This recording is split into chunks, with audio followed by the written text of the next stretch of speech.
Oh God, what a time to be alive. This week has been incredible. It was history and it was really awesome to see. Hello everyone, welcome back to the channel. What an eventful week we had. Today I will talk everything about GameStop, AMC, and the other stocks, Robinhood, Webull, and all the other brokerages, why this is happening and what is actually happening, what I think about this and more. So if you're new to my channel, please consider subscribing and smashing that like button since it really helps the channel out. Also, I have a completely free Discord group chat, which the link for that is down in the description below. I spent all night watching all Robinhood CEO and Webull CEO interviews, live streams from other content creators and others interviewing people involved in this matter as well, to kind of understand why they have done what they have done, and wanted to explain everything I heard and what I think about all this. But I do want to first explain everything from the beginning in case there is someone watching this video that have not seeing what happened or do not understand quite well what is happening. So I will put timestamps down below in case you want to skip that. I would assume you at least saw what happened this week, starting with GME or GameStop and the other stock. This is, in my opinion, the most mind-blowing topic in the stock market right now, and impressive to actually see. Everything started with GameStop stock, the retail video gaming shop that has been around for years but has been on a downfall since most people already buy their games online, and is going through what Blockbuster went through years ago when Netflix appeared. GameStop is a company that has been on a decline for years now since they have been replaced. But why did the stock went up that much and that fast? Well, because of a short squeeze. And what is a short squeeze, you may ask?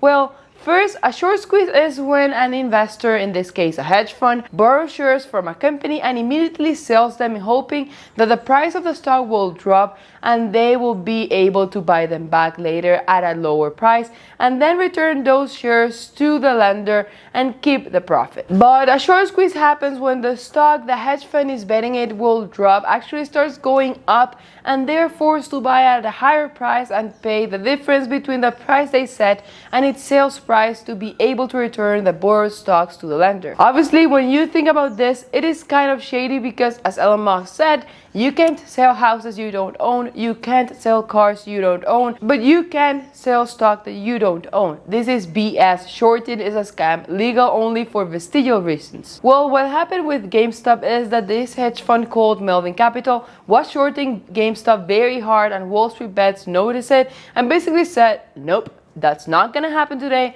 So they decided to post on their Reddit forum about this, saying GME squeeze and the demise of Melvin Capital brought the user's stocks flying up, referring to the stock ticker of GameStop and Plotkin's $12.5 billion firm. Before long, very Forest Green weighed in Melvin Capital new short attack, and then another user said Melvin versus WBS and GME to the moon. And it was then when everything started. The growth in retail day trading volume started increasing massively, which made GameStop stock to literally go to the moon.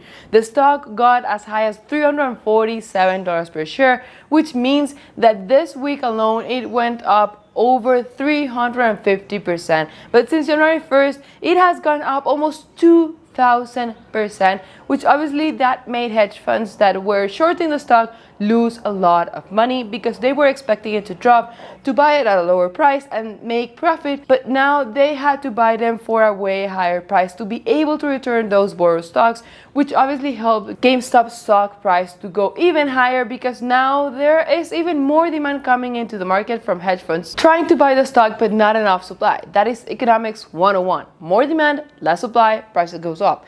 Less demand, more supply, prices goes down. And also, while all this was going on, more and more retail investors were buying more and more shares.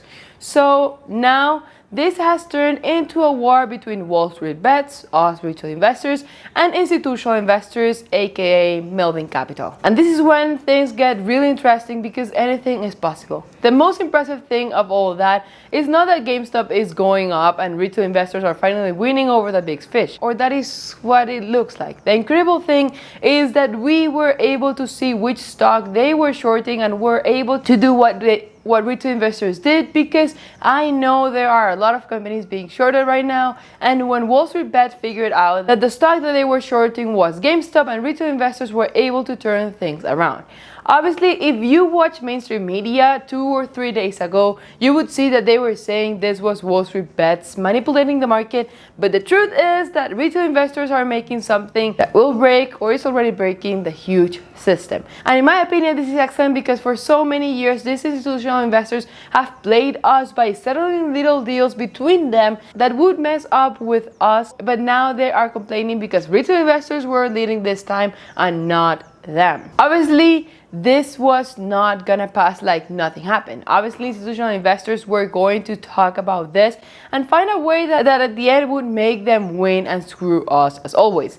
And obviously, Twitter has been excellent all this week with this situation. For example, Robert Reich, a well-known economic advisor, tweeted, "When hedge fund billionaires move markets, they get huge bonuses. When ordinary Americans move markets, they get shut down by Wall Street. The system is rigged." And that is completely true in my opinion. Hedge funds have manipulated the market before, making us ordinary investors lose money, and that was perfectly fine. But the one time retail investors dominate and make hedge funds like Melvin Capital lose money, then that is wrong. In fact, if anything, I think it's actually funny to see how Wall Street doesn't like it when somebody Wall Streets them. Yeah, because when they make moves that cost people their homes, people in Wall Street are like, "Hey man, those are the rules." But when it happens to them, they're like, "Those aren't the rules. Is someone gonna regulate this?" Then things got worse because certain trading apps such as Robinhood and Webull blocked users from buying GME, AMC, Nokia, American Airlines, and other stocks.